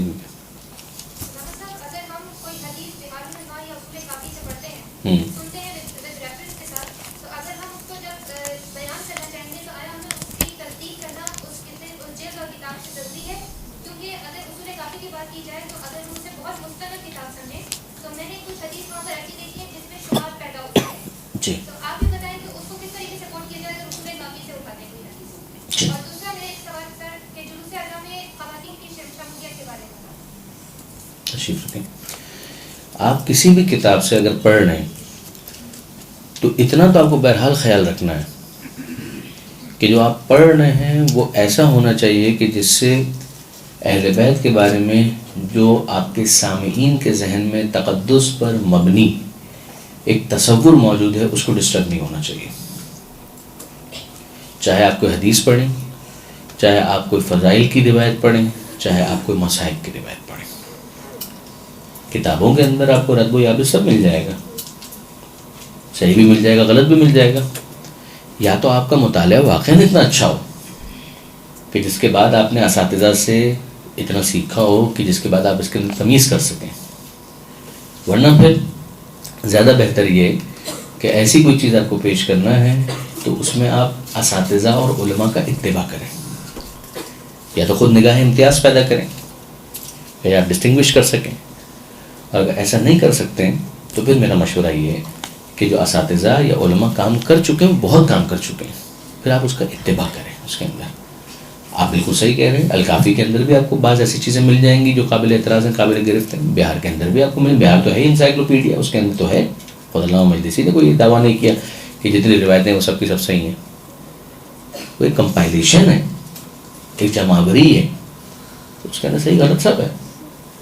تو یا تو آپ کا مطالعہ واقعاً اتنا اچھا ہو اور یا پھر آپ علماء کا اس میں اتباع کریں. آپ کا کوئی سوال تھا ابھی فرمائیے. میرا سوال یہ ہے کہ آپ نے مطلب شام والوں کا جو مطلب اثرات بتائے، تو شام کے اندر جب ہم دیکھتے ہیں کہ معاویہ کے دور میں محب اہل بیت بھی ہیں وہاں شام میں رہنے والے، لیکن ان کے اثرات جو ممبر سے سن رہے ہیں، ممبر سے وہ بھی سنا کرتے تھے، لیکن دونوں کی جو نا معرفت میں فرق تھا. یعنی ممبر سے تو وہ بھی سنا کرتے تھے لیکن ان میں اتنا علم تھا، اتنی معرفت تھی کہ وہ حق کو حق اور ناحق کو ناحق سمجھتے تھے. تو مطلب پھر اثرات تو تھوڑے سے چینج ہو گئے نا، مطلب اپنے حساب سے ہر کوئی اپنے اثرات لینے لگا. شام کا جو کیس ہے بی اس کے بارے میں یہ کہنا شاید صحیح نہیں ہوگا کہ وہاں پر محبان اہل بیت موجود تھے. شام کا علاقہ جو ہے ہسٹوریکلی پیغمبر اکرم کے زمانے میں فتح نہیں ہوا تھا. پیغمبر اکرم کے بعد جو پہلی خلافت ہے اس کا پیریڈ 2 سال کا، پھر اس کے بعد دوسری خلافت ہے. دوسری خلافت کا جو آغاز ہے اس میں شام اسٹیبلش ہوا ہے. شام کی آبادی کرسچنس کے اوپر مشتمل تھی. میں معاویہ کے دور کی بات کر رہی ہوں. معاویہ ہی کا دور آ گیا، یہ میں عرض کر رہا ہوں آپ سے کہ معاویہ کا دور فوراً ہی آ گیا. شام کے اوپر جو پہلا گورنر تھا وہ تھا یزید بن ابی سفیان، اس کا بہت مختصر دور ہے. جب وہ مرا ہے تو اس کے فوراً بعد معاویہ کا زمانہ آ گیا.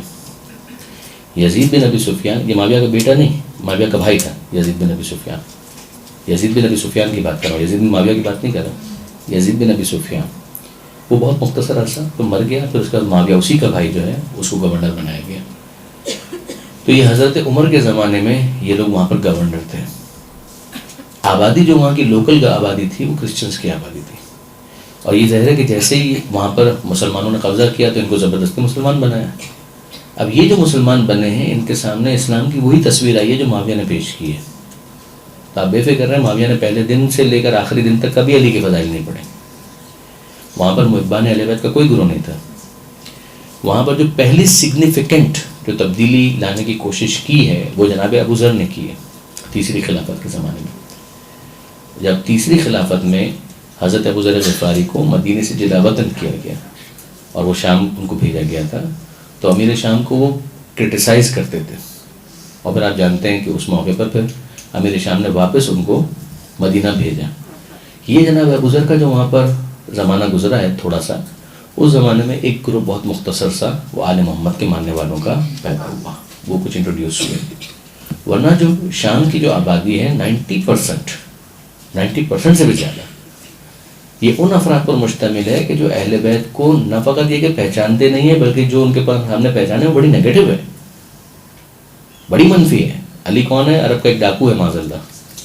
جب ان کو پتہ چلتا ہے کہ علی جو ہے وہ کوفے کے اندر شہید ہوئے تو علی کا مسجد سے کیا کام ہے؟ تو یہ جملے کون بول رہا ہے؟ یہ محبان اہل بیت تو نہیں بول رہا. یہ وہ افراد تھے کہ جن کو پتہ ہی نہیں تھا شام کے اندر جو سید سجاد کا خطبہ ہے وہ کیا ہے؟ اس کے اندر جو الفاظ من عرفنی فقط عرفنی، جو جانتا ہے وہ جانتا ہے، جو نہیں جانتا ہے من لم یعرفنی فانبأتہ بحسبی و نسبی، اس کو میں اپنے حسب اور نسب کے بارے میں بتاتا ہوں. یہ خود انداز آپ دیکھیں. ذیشان احمد جوادی صاحب نے ایک جگہ لکھا اور بالکل صحیح لکھا کہ جو خطبے کوفے میں دیے گئے بازاروں میں درباروں میں، اور جو خطبے شام میں دیے گئے ان دونوں میں فرق ہے. کوفے کے اندر جو خطبے دیے گئے اس میں زجر و توبیخ زیادہ ہے، ڈانٹ ڈپٹ زیادہ ہے. شام کے اندر جو خطبے دیے گئے اس میں تعارف زیادہ ہے، اس میں انٹروڈکشن ہے. جیسے کہ وہ لوگ پہچانتے نہیں تھے. سید سجاد کا پورا خطبہ اگر آپ دیکھیں گے تعارف ہے آل محمد کا، میں ہوں کون، میرا پیغمبر کے ساتھ کیا تعلق ہے، میرا علی کے ساتھ کیا تعلق ہے، میرا زہرا کے ساتھ کیا تعلق ہے. یہ تو وہ جو انہوں نے تعارف کروایا، تو بہرحال اس کو مزید دیکھ لیجیے گا آپ اس کے اندر. ذاکرین میں جوش کی خطابت کو کتنی اہمیت حاصل ہے؟ مطلب بعض ذاکرین میں بہت سافٹلی اپنے بات کو کنوے کرتے ہیں، لیکن بعض جو ہوتے ہیں وہ بہت زیادہ بہت ہی اچھا سوال ہے آپ کا. میں آپ کی خدمت میں گزارش کروں کہ ہو سکتا ہے کہ میری بات غلط ہو جو میں کہنے جا رہا ہوں. مستقبل سافٹلی جو بات کرنے والے ان کا ہے. مستقبل ایک ہے، آپ نشتر پاک میں تقریر کر رہے ہیں تو وہ تو ظاہر ہے کہ اس میں تو انداز وہی ہوگا، مگر جو گھروں کی مجلس ہے، امام باڑے کی مجلس ہے، یا امام باڑے کے اندر مثلا اتنا مجمع جو اس وقت ہمارے سامنے ہے، اتنا یہ اچھا مجمع ہے، اس میں آپ مجلس پڑھ رہے ہیں، کیوں چیخ رہے ہیں خالی خالی؟ مائک بہت اچھا کام کر رہا ہے، مائک از ورکنگ فائن، تو آپ کیوں چیخ رہے ہیں بھائی؟ ابھی اسکریننگ ہے ہوتا ہے. اچھا اس میں بھی تھوڑا سا تجربے کا بھی ایشو ہے. مثلا عام طور پر آپ دیکھیں گے کہ ایک ٹین ایج کے اندر ایک کوئی ہے وہ تقریر کر رہا ہے، اس کا انداز دوسرا ہوگا. وہ جوانی ہے، اس کا انداز دوسرا ہوگا. یعنی میں خود اپنے بھی ٹین ایج کو ریکال کرتا ہوں تو میرا شاید انداز کچھ اور تھا. میں یہ نہیں کہہ رہا کہ ابھی بھی ہم جوش سے بالکل خالی ہو گئے ہیں، لیکن یہ کہ بہرحال ایک وہ جو اس وقت ہوتا ہے کہ آپ شروع کریں اور پورا معاشرے کو بھی ایک ہی تقریر سے ختم کر رہے ہیں، ایسا تو نہیں ہوگا. اس میں بھی ریئلسٹک آپ بات بیان کریں کہ ایک نیچرل جو کورس آف ایکشن ہے وہ چاہیے اس کے لیے، اس کو ایوالو ہونا ہے. آپ بات کر رہے ہیں، دوسرا بھی بات کر رہا ہے، تیسرا بھی بات کر رہا ہے، پھر یہ لوگ آپس میں کتنے متصادم ہیں بات کرنے والے. ایک انچولی کے اندر 4 جگہوں سے مجلس ہو رہی ہے، چاروں ایک بات کو مختلف انداز سے کر رہے ہیں یا چاروں ایک دوسرے کی کاٹ کر رہے ہیں، بہت فرق پڑتا ہے. اب جیسے مثال کے طور پر یہ ہو جائے کہ نہیں صاحب وہ ایک بول رہا ہے، وہ اس کو دوسرے کو کاٹ رہا ہے، تو پھر تو ادھر سے بھی آواز بلند ہوگی، ادھر سے بھی آواز بلند ہوگی، یہ ہوگا. لیکن ایسا نہیں، معاشرے کے اوپر کام کرنا ہے. یہ ایک دوسرے کو کمپلیمنٹ کر رہے ہیں، ایک دوسرے سے لڑ نہیں رہے ہیں، ایک دوسرے کی ٹانگیں نہیں کھینچ رہے ہیں. ایک مشترکہ ہدف ہے، مشترکہ مشن ہے. آپ بھی امام زمانہ کے سپاہی ہیں، ہم بھی امام زمانہ کے سپاہی ہیں. لوگوں کو ایجوکیٹ کرنا ہے، کام کرنا ہے، ذکر امام کرنا ہے، عزاداری کرنی ہے، یا حسین کی صدائیں بلند کروانی. یہ اگر یہ ایک مشن کے طور پر ہو تو پھر وہ انداز بدل جاتا ہے. لیکن ایج فیکٹر بھی بہت کاؤنٹ کرتا ہے. اگر 16 ایئرس کے اندر 18 سال کی ایج کے اندر کوئی تقریر کر رہا ہے بہت فرق ہوگا، چاہے اس کے پاس میٹر بہت زیادہ ہے تو بھی بہت فرق ہوگا. اور ایک یہ ہے کہ مثلا اس نے اپنی زندگی گزاری ہے، 35-40 سال 50 سال کا وہ ہو گیا یا ہو گئی، اور اب وہ تقریر کر رہی ہیں تو میچورٹی اس کے اندر زیادہ ہوگی، ہونی بھی چاہیے. مطالعہ بھی زیادہ ہو گیا ہوگا، تجربہ بھی زیادہ ہو گیا ہوگا، اور تسلط بھی زیادہ آ گیا ہوگا، کمانڈ بھی زیادہ آ گئی ہوگی. یہ ہوتا ہے. لیکن میرا خیال یہ ہے کہ مستقبل جو ہے وہ ان ذاکرین کا ہے جو سافٹلی بات کر سکتے ہیں. یہ میں بات کر رہا ہوں پڑھے لکھے معاشرے کے اندر. اگر ایک معاشرہ گاؤں اور دیہات کا معاشرہ ہے، ہو سکتا ہے کہ اس کے اندر یہ تبدیلی اس طرح سے نہ ہے. لیکن جہاں جہاں ایجوکیشن لیول اوپر آتا جائے گا وہاں یہ انداز خود بخود تبدیل ہوتا چلا جائے گا. جی سر جیسے اسپیچ کر رہے ہوتے ہیں، تقریر کر رہے ہوتے ہیں، اس میں اذان ہوتا ہے. اب بعض وقت اذان ہوتی ہے، آپ فضائل بیان کر رہے ہیں، اس میں تو یا اسٹارٹ کیا تو اس میں تو ہوتا ہے کہ ہاں انسان خاموشی اختیار کر لی، اذان کا احترام ہے. لیکن عموماً یہ ہوتا ہے کہ ذاکر تو خاموش ہو کے بیٹھ جاتا ہے لیکن مجمع آپس میں باتیں کرنے لگتا ہے. یہ بہت اہم بات ہوتی ہے کہ وہ یہ چاہتے ہیں کہ ذاکر خاموش ہو جائے لیکن خود ان کو خاموش نہیں ہونا. دوسری بات یہ ہوتی ہے کہ وہ آ جاتے ہیں مصائب کی طرف، اور مصائب میں سمجھ لیں کہ اینڈ ہونے والے، اور ایسے میں اذان ہو جاتی ہے. تو اس پہ بھی وہ چاہتے ہیں کہ ذاکر جو ہے وہ وہاں پہ خاموش ہو جائے اور اس کے بعد اذان کے بعد دوبارہ سے کنٹینیو مصائب کریں. یہ پاسبل نہیں. بیسیکلی ہوم ورک کی کمی ہے نا. یہ بھی دیکھیں، اگر معلوم ہے کہ اتنے بجے اذان ہوتی ہے تو مجلس کو مرتب بھی اس طرح سے ہونا چاہیے تھا کہ اس سے پہلے ختم ہو جائے. لیکن سر وہ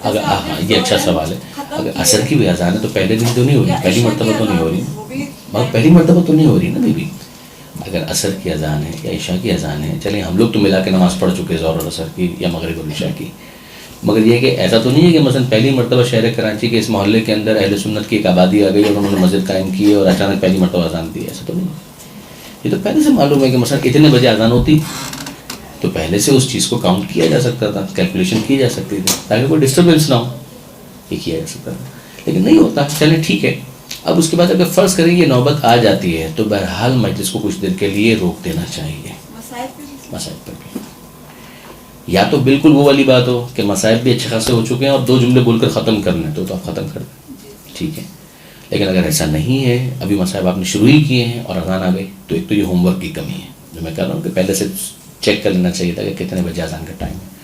لیکن اگر یہ ہو گیا ہے معاملہ تو پھر رک جائیے, اذان کمپلیٹ ہو جائے گی 2 منٹ کے اندر, 3 منٹ کے اندر. اب فرض کیجیے کہ 3 اذانیں آ رہی ہیں, ایک ختم ہوئی, دوسری شروع ہوئی, دوسری ختم ہوئی, تیسری, وہ تو پھر ایک اذان آپ نے سمبولک ایک رسپیکٹ آپ کو دینی تھی, وہ آپ نے دے دی. ان کے کہ وہ چاہتے امام جو تھے وہ دربار میں تھے اور 7 اذانیں ہوئی, امام نے ان 7 اذانوں کا انتظار کیا, خاموش رہے. چوتھے امام قید میں تھے, نہیں یعنی کہ جب دربار میں اذان ان کے خطبے پہ اذان کروائی گئی, وہ تو روکنے کے لیے کی گئی, روکنے کے لیے کی گئی, تو وہ کہتے ہیں کہ وہ ان نے 7 اذانوں پہ اپنے آپ کو اس وقت خاموش رکھا. یہ بھی شاید مبالغہ آ رہا ہے زیادہ, اس لیے کہ اشہد ان محمد رسول اللہ جب کہا تھا تو چوتھے امام نے روک دیا تھا, کہا تھا کہ خطیب مؤذن رک جا, اور بھائی یزید کی طرف خطاب کیا تھا.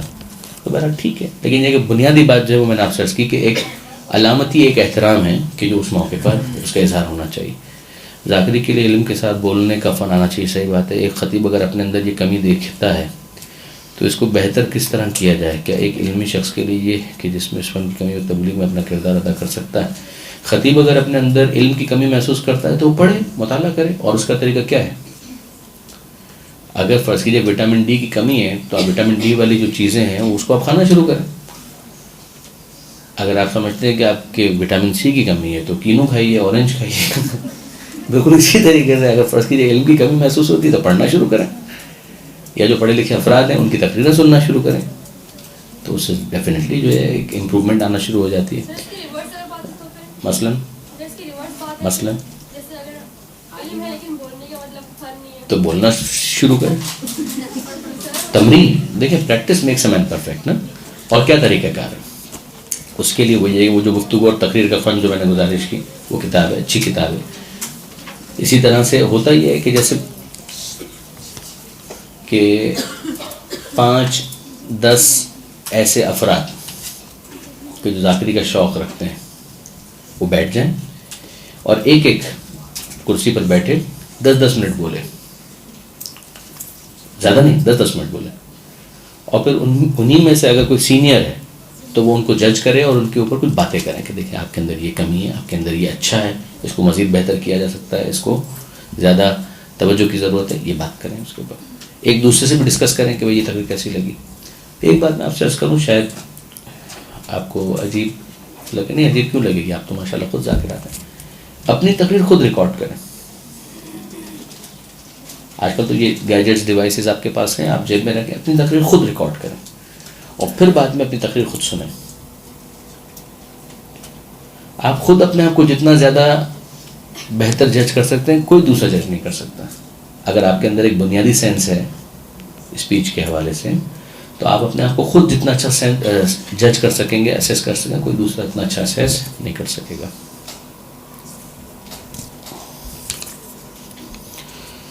تفسیر قرآن کے حوالے سے کون سے مصنف کی تفسیر کو ترجیح دی جائے؟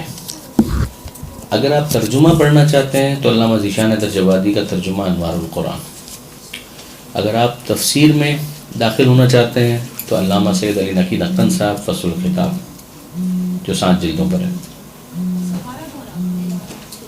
انوار القرآن علامہ ذیشان درجوادی ترجمہ قرآن جو ان کا ہے وہ اچھا ہے.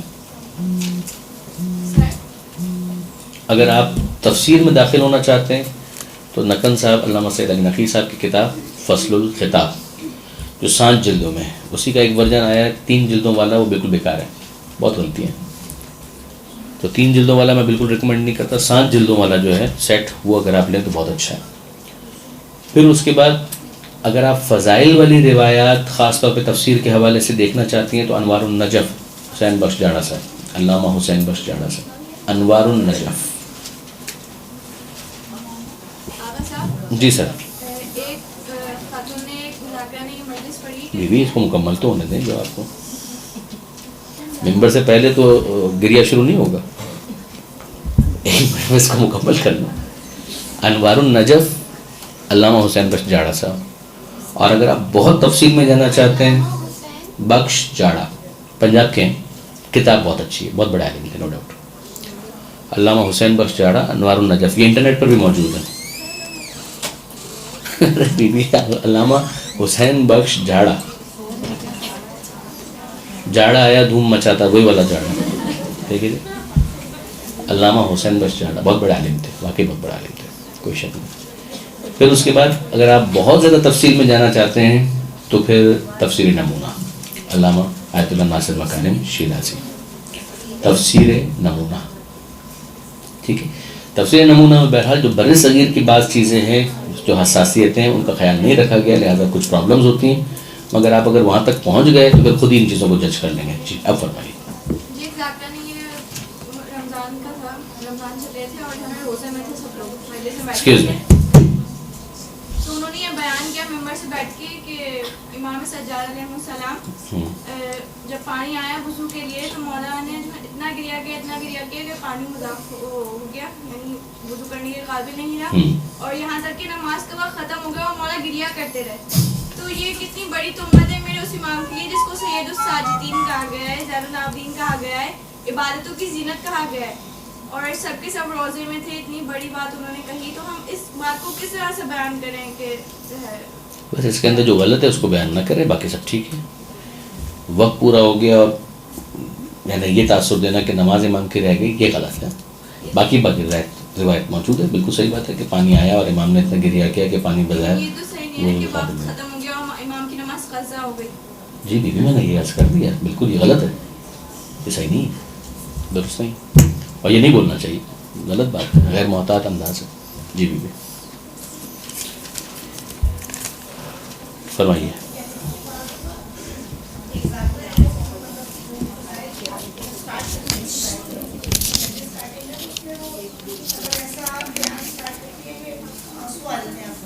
ایکسکیوز می پلیز، یعنی میں آپ لوگوں سے تو میچور ایٹیچیوڈ ایکسپیکٹ کرتا ہوں.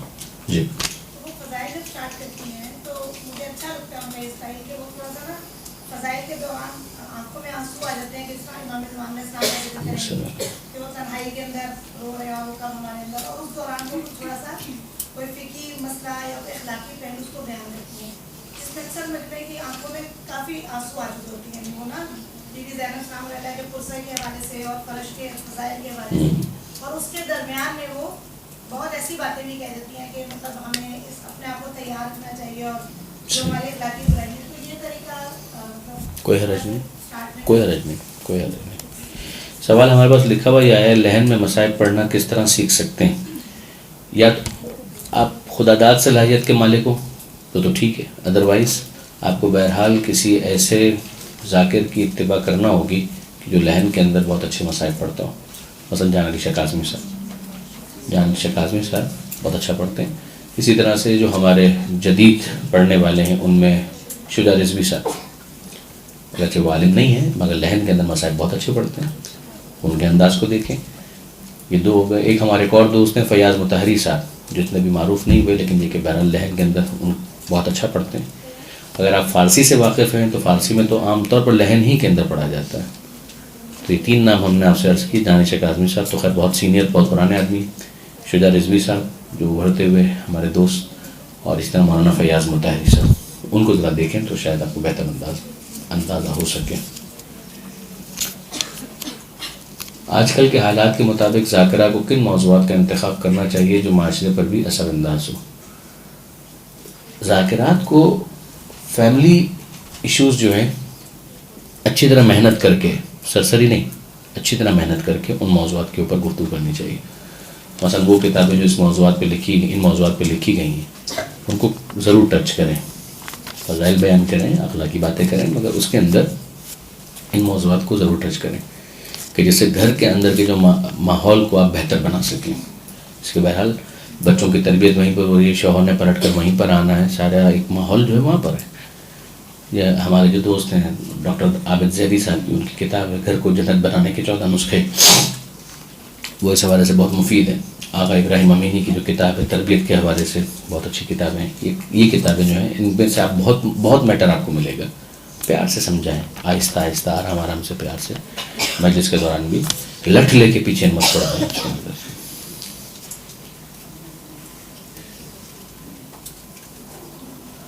کسی کتاب میں روایت لکھی ہو اور نیچے مثلا نہج البلاغہ یا بہار کا یا غرر الحکم کا حوالہ دیا ہو, تو کیا ہم مجلس پڑھتے وقت وہی حوالہ دے سکتے ہیں کہ یہ قول نہج البلاغہ کا ہے؟ اگر آپ کو اطمینان ہے کہ وہ حوالہ صحیح دیا گیا ہے تب تو ٹھیک ہے, لیکن اگر آپ کو اطمینان نہیں ہے تو پھر آپ اس کتاب کا حوالہ دیں کہ جس سے آپ پڑھ رہے ہیں.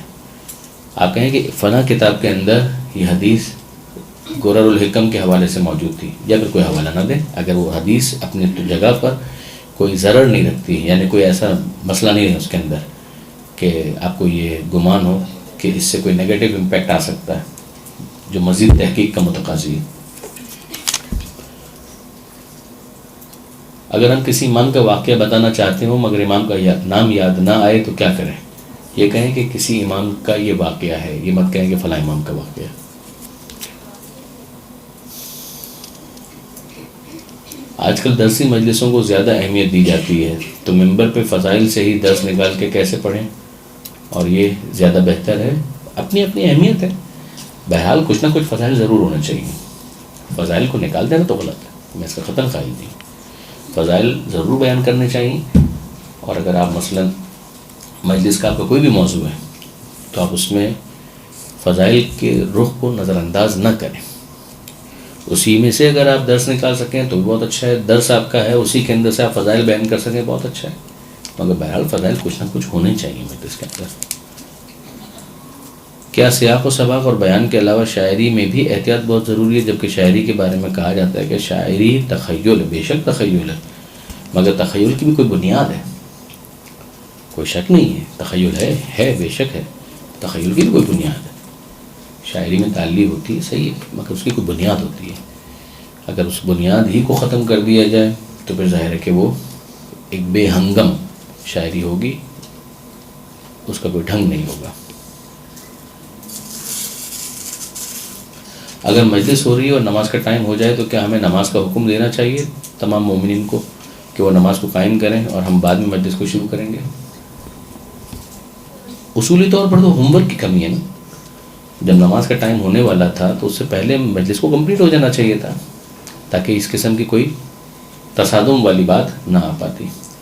لیکن پھر بھی اگر ایسا ہو گیا ہے تب میں یہ نہیں کہوں گا, میں یہ کہوں گا کہ اب آپ مجلس کو تھوڑی دیر کے لیے اذان کے لیے روکیں, پھر اس مجلس کو مکمل کر لیں, پھر اس کے بعد نماز کی طرف چلے جائیں.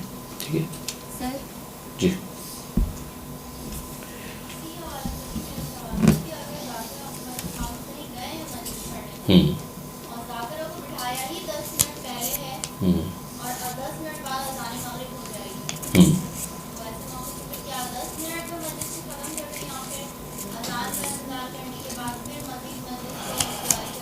ہونا یہی چاہیے تھا کہ مجلس جو ہے وہ مغرب یعنی نماز سے پہلے ختم ہو جاتی ہے. لیکن اگر ایسا نہیں ہوا ہے تو آپ پھر نماز کمپلیٹ ہو جائے پھر اس کے بعد مجلس پڑھیں. یہی ہو سکتا ہے, کیونکہ ٹائم بہت غلط ہو گیا, بہت ہی غلط ٹائم ہو گیا, یہ نامناسب ٹائم ہے. 10 منٹ پہ ختم کر دیں مجلس, کوئی حرج نہیں. تو میں یہی کہہ رہا ہوں کہ پھر 10 منٹ کے اندر مجلس کمپلیٹ کر دیں, 10 سے 15 منٹ کے اندر مجلس کمپلیٹ کر دیں. ایک بات میں آپ سے عرض کروں, اگر آپ لوگ محسوس نہ کریں تو, اور شاید اس کو آخری بات ہے, کوئی سوال ہے؟ اور گزارش یہ کہ مجلس کا ڈیوریشن کتنا ہونا چاہیے؟ بعض خواتین ذاکرات, یعنی جیسے ہمارے گھر کی خواتین گئیں اور آئیں تو میں نے کہا خرید تو ہے اتنی دیر, انہوں نے کہا کہ 1.5 گھنٹے کی مجلس پڑھی ہے ذاکرات نے. مصائب تو میرے گھر میں ہو گئے. 1.5 گھنٹے کی مجلس تو مردوں کی نہیں ہوتی ہے بھائی, 1.5 گھنٹے کی مجلس. تو میرا نہیں خیال ہے کہ جو پہلے 10 دن میں تو ٹھیک ہے آپ 1 گھنٹہ پڑھ لیں, کوئی حرج نہیں ہے, مگر اس کے بعد کوئی مرکزی مجلس ہے تو اس کی نوعیت جدا ہے. 40 کی شب ہے, شب شہادت ہے, ٹھیک ہے وہ 1 گھنٹے کی مجلس ہو جائے, کوئی حرج نہیں. ذاتی خیال ہے, میں اس میں یہ نہیں کہہ رہا کہ آپ 100 ہارڈ اینڈ فاسٹ تو نہیں ہو سکتا اس کے اندر. میرا خیال ہے 40 منٹس از مور دین انف. یہ یاد رکھیے گا کہ نفسیاتی اعتبار سے 40 سے 45 منٹ کے بعد آپ کی آڈینس آپ کے ساتھ نہیں ہوتی ہے, آپ کے سامعین آپ کے ساتھ نہیں ہوتے.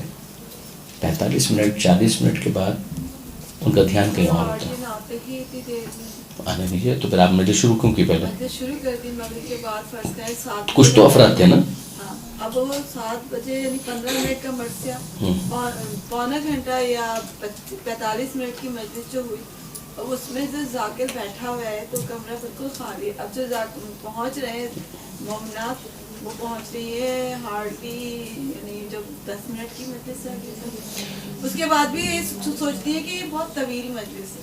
نہیں وہ تو ٹھیک ہے اس صورت میں, لیکن یہ کہ مثلا 1.5 گھنٹے کا تو خود میرا اپنا یہ تو مجھ پر گزری ہے. تو گزارش ہے کہ میں آپ سے عرض کروں, دیکھیں اس میں تھوڑا سا روم دیں, گنجائش دیں. وہ جو خواتین آئی ہیں آخر میں, ہو سکتا ہے ان کے چھوٹے بچے ہوں جن کو وہ گھر پہ چھوڑ کر آئی ہوں, ان کے اپنی فیملی کی دوسری مجبوریاں ہوں, مشکلات ہوں. تو اگر وہ 10 منٹ کے لیے آ سکی ہیں تو ایک تو یہ کہ ہم یہ کہیں کہ آپ 10 منٹ کے لیے بھی نہ آئیں, اور یا پھر یہ ہے کہ آپ چونکہ 10 منٹ کے لیے آئیں تو اب ہم آپ کو سزا دیں گے اور 10 منٹ کے لیے آپ آئیں, بٹھائیں گے آپ کو 1 گھنٹے کے لیے. یہ بھی نہ کریں. کیوں؟ لیکن یہ کہ سر وہ آج کل رش کا ہی سب سے زیادہ ایشو جو ہوتا ہے ٹریفک کا. مثلا انچولی کے اندر یہاں پر سارے مومنین ہی کے گھر ہیں, کیا رش کا مسئلہ ہوگا. سولجہ بازار کے اندر اکثریت مومنین کی ہے, کیا رش کا مسئلہ ہونا ہے. رضویہ سوسائٹی میں کیا رش کا مسئلہ ہونا ہے. جعفر طیار کے اندر کیا رش کا مسئلہ ہونا ہے. رش کا مسئلہ تو دور سے آنے والوں کے لیے ہو سکتا ہے, قریب جو افراد ہیں ان کا کیا ایشو ہے, کوئی ایشو نہیں. وہ اگر نہیں آئے تو یا تو وہ نہیں سننا چاہتے, تو آپ زبردستی تو کیسے سنائیں گے. ایک تو یہی ہے کہ نہیں سننا چاہتے, اور اگر سننا چاہتے ہیں, اور ایسا نہیں ہے کہ نہیں سننا چاہتے, ایک بہت تعداد ہے جو آتے ہیں, لوگ شرکت کرتے ہیں. خاص طور پر اگر جس کو ہمارے یہاں گجراتی میں کہا جاتا ہے ٹیڑے کی مجلس, ٹیڑے کی مجلس باقاعدہ آپ نے اس کو انوائٹ کیا ہے اور لے کر آئیں, آپ نے کہا کہ سب میرے گھر میں مجلس ہے, تو وہ تو اسی طریقے سے چل رہا ہوتا ہے کہ آپ میرے گھر پر آئیں گے تو میں آپ کے گھر پر آؤں گا, ورنہ آپ توقع نہ کریں. تو اس کے لیے تو عام طور پر لوگ آتے ہیں. ایسا نہیں ہے کہ بالکل ہی ویران ہو جائے فرش آزاد, ایسا ہونا بھی نہیں چاہیے, ہوگا بھی نہیں انشاءاللہ. لیکن 40 منٹ 45 منٹ بہت ہے, آدھے گھنٹے میں بھی ختم کرنا تو چلے گا. محفل شاہ خراسان کے اندر ہم لوگ پڑھا کرتے تھے, جب پڑھتے تھے, اب تو ہم نہیں پڑھتے وہاں پر. 15 منٹ کی مجلس شب جمعہ کو, ہر شب جمعہ کو وہاں مجلس ہوتی ہے 15 منٹ کی, اور 15 منٹ کے اندر مجلس پڑھنا ذاکر کا امتحان ہے. یعنی اس کو ایک جملہ بھی اضافی نہیں بولنا ہے, 16 منٹ نہیں کرنا ہے. 14 منٹ کے اندر ہو سکتی ہے وہ مجلس, 16 منٹ نہیں کرنا ہے. بعض جگہوں پر ہے کہ آدھے گھنٹے کی مجلس ہوگی تو آدھے گھنٹے ہی کی ہوگی, 25 منٹ کی ہو سکتی ہے, 31 منٹ نہیں ہو سکتا ہے. تو ہمارے یہاں تو بعض جگہوں پر اس قسم کی چیزوں کی بڑی پابندی ہے, اور وہ اچھا بھی ہے, میں اس کو برا بھی نہیں سمجھتا. یعنی آپ کو پتہ ہے کہ مجلس اتنے بجے ختم ہو جائے گی, کوئی لمبا معاملہ نہیں ہوگا. جی فرمائیے. پوچھنا یہ تھا آپ سے کہ کوئی ایسی کتاب بتائیں جو زیارت امام حسین کی فضیلت پہ ہو, جس میں زیارت عاشورہ کی فضیلت تمام فضیلتیں ہوں اور واقعات بھی ہوں. زیارت عاشورہ کے اوپر جو کتابیں لکھی گئی انہی کو اگر آپ تلاش کر لیں گے تو آپ کو مل جائیں گی. زیارت عاشورہ کی شرح زیارت عاشورہ وغیرہ. نہیں سر, جیسے زیارت امام حسین کی جو حرم کی زیارت ہے, مقدس مقامات کی زیارت ہے, ان کی بھی فضیلت ہے اس کے ساتھ. یہ میں آپ سرچ کر رہا ہوں کہ خود زیارتوں کے اوپر مستقل کتابیں لکھی جا چکی ہیں, ضمناً بھی اور مستقل بھی. مثلا یہی جو کتاب ابھی تھوڑی دیر پہلے میں نے آپ سرچ کی تھی, علی نظری منفرد کی صحیفہ کربلا, اس میں انہوں نے زیارت امام حسین کے حوالے سے گفتگو کی ہے, اس کو بیان کیا ہے. بحار الانوار اردو ترجمہ ہو چکا ہے, جو امام حسین علیہ السلام سے مربوط جلد ہے, اس کے اندر آپ دیکھیں ساری چیزیں آپ کو وہاں پر انشاءاللہ مل جانی چاہیے. کون سی؟ کامل الزیارات جو ابن قلوی کی, اسی کی بات کر رہے ہیں. بہت اہم کتاب ہے. پوری کتاب مستند ہے, یہ کہنا آسان نہیں ہے, مگر بہرحال ابن قلوی جو ہیں وہ شیخ مفید کے بھی استاد ہیں, پرانے عالم ہیں, بڑے عالم ہیں, اور انہوں نے کامل الزیارات جو مرتب کی ہے وہ زیارات کی کتابوں کے حوالے سے ایک بہت بڑا سورس ہے. تو بالکل, بلکہ شاید اس کا بھی اردو ترجمہ میرے خیال میں ہوا تو تھا, اب یہاں مل رہا ہے کہ نہیں مل رہا, ہو چکا ہے نا. تو وہ اگر آپ کامل الزیارات لے لیں تو بالکل آپ کو ساری چیزیں مل جائیں گی اس کے اندر. ابن قلوی شیخ مفید کے استاد, مولانا صاحب اگر مصائب میں گریہ نہ ہو رہا ہو تو ہمیں کیا کرنا چاہیے, کس طرح سے بہتری لائیں؟ مصائب کے اندر گریہ نہ ہو رہا ہو تو کیا کرنا چاہیے؟ یا تو آپ کی تیاری کا فقدان ہے, یا تو آپ کی تیاری کا فقدان ہے. اگر تیاری کا فقدان بھی نہیں ہے تو پھر پریشان نہ ہو, پریشان نہ ہو. اگر آپ اپنی ذاکری کے ابتدائی مرحلے سے گزر رہے ہیں تو یہ ہوگا. جیسے کہ آپ تیاری کریں گے مگر فائن ٹیون تو نہیں ہے ابھی, تو آہستہ آہستہ اس کے اندر نکھار آئے گا. انتظار کریں, ایک وقت آئے گا انشاءاللہ کہ یہ نکھار آ جائے گا. مشورہ میرا ضرور یہ ہے آپ کے لیے کہ جب آپ مجلس پڑھیں تو 2 رکعت نماز پڑھ کے جائیں. مجلس سے جسٹ پہلے مجلس آپ ختم کریں 2 رکعت نماز پڑھیں. یہ تو آئیڈیل ہے نا, اگر نہیں ہو سکے تو جتنا ہو سکے. ورنہ بہرحال یہ ہمیں بتایا تھا مولانا مصطفیٰ جوہر صاحب کے بارے میں, ہمارے ایک استاد علامہ طالب جوہری صاحب کے والد جو تھے, کہ وہ مجلس تیار کرتے تھے, ان مجلس کے نکات کو مرتب کرتے تھے, پھر اس کے بعد 2 رکعت نماز پڑھتے تھے اور خدا سے دعا مانگتے تھے کہ پروردگار یہ میرے حافظے میں محفوظ رہے, میں ان کو صحیح طرح سے بیان کر سکوں. اور اس کی تاثیر, اس کا ایک اثر ہے. کبھی کوشش کریں, اب یہ حرام اور حلال کی بات نہیں کر رہا میں, کوشش کریں کہ جب آپ ممبر پر جائیں تو وضو کر کے جائیں, بغیر وضو کے نہ جائیں. یہ کم سے کم, اور اس سے زیادہ کہ 2 رکعت نماز پڑھ کے جائیں, اور اس سے زیادہ کہ اگر یہ مجلس میں صحیح طرح سے پڑھنے میں کامیاب ہو گئی تو اے پروردگار میں منت مانتی ہوں للہ علیہ کہ میں 2 رکعت نماز پڑھوں گی. بہرحال ان کی ایک تاثیر ہے. مسائل اگر آپ محسوس کرتے ہیں کہ نہیں اتنی دقت نہیں ہو رہی ہے, اتنا اثر نہیں آ رہا, تو اس کے لیے بھی آپ خدا سے دعا مانگیں. یا پروردگار میری تمنا ہے کہ میں ذاکر امام حسین میں شمار ہوں, اور میں چاہتی ہوں کہ میں مسائل پڑھوں اور اس کے نتیجے میں لوگ جو ہیں وہ امام حسین کو یاد کر کے گریہ کریں. تو آپ کے اندر بھی ایک روحانیت پیدا ہوگی, اور ساتھ ہی ساتھ جو افراد ہیں ان کے اوپر بھی اثر پیدا ہوگا. بہرحال مومنین ہیں, وہ امام حسین کے اوپر گریہ کرنا چاہتے ہیں, تو ایک وقت آئے گا کہ یقیناً وہ اثر پیدا ہوگا انشاءاللہ. نہیں ہو تو کوئی جھوٹی چیز بیان کرنے کی ضرورت نہیں ہے, کوئی غلط چیز بیان کرنے کی ضرورت نہیں, کوئی حرج نہیں. ٹھیک ہے, آپ اسی طریقے سے پڑھیں اور اتر کر آ جائیں, کوئی بات نہیں. مقتل مطہر کے بارے میں بتا دیں کہ مستند ہے. آغا مطہری نے جس چیز کو مستند سمجھا ہے وہ انہوں نے بیان کی, لیکن اس کے اندر ضروری نہیں کہ تمام باتیں 100% ایسی ہوں کہ جس سے اتفاق کیا جائے. مقتل مطہر آیت اللہ مطہری نے جو مصائب پڑھے ہیں اپنی زندگی کے اندر, اس کا ایک انتخاب ہے. کوئی ضروری نہیں ہے کہ وہ 100% ویسا ہی ہو کہ جو ہمارے معاشرے کے اندر جس طریقے سے پڑھا جاتا ہے. اس لیے کہ مصائب کی روایت میں تھوڑا بہت اختلاف تو ہے, تو اس میں کوئی اتنا پریشان ہونے کی بھی ضرورت نہیں. اگر کوئی چیز آپ کو لگتی ہے کہ اچھی ہے آپ پڑھ سکتے ہیں, کوئی حرج نہیں. مطہری بہرحال ایک بڑے عالم تھے, شہید مطہری, تو انہوں نے اگر ایک چیز کو پڑھا ہے تو آپ ان کے حوالے سے تو پڑھ ہی سکتے ہیں. اگر آپ کو اس میں کوئی ایسی چیز نظر آتی ہے جو سب کانٹیننٹ میں یا آپ کے معاشرے میں جو پڑھی جاتی ہے اس سے ٹکرا رہی ہے, تو اس کو نہ چھیڑیں, اس کو ٹچ نہ کریں, تصادم کی طرف نہ جائیں. عزاداری کے ذریعے سے لوگوں کو جوڑنے کا کام کریں, توڑنے کا کام نہ کریں. وآخر دعوانا ان الحمدللہ رب العالمین. خدا آپ کا حامی و ناصر.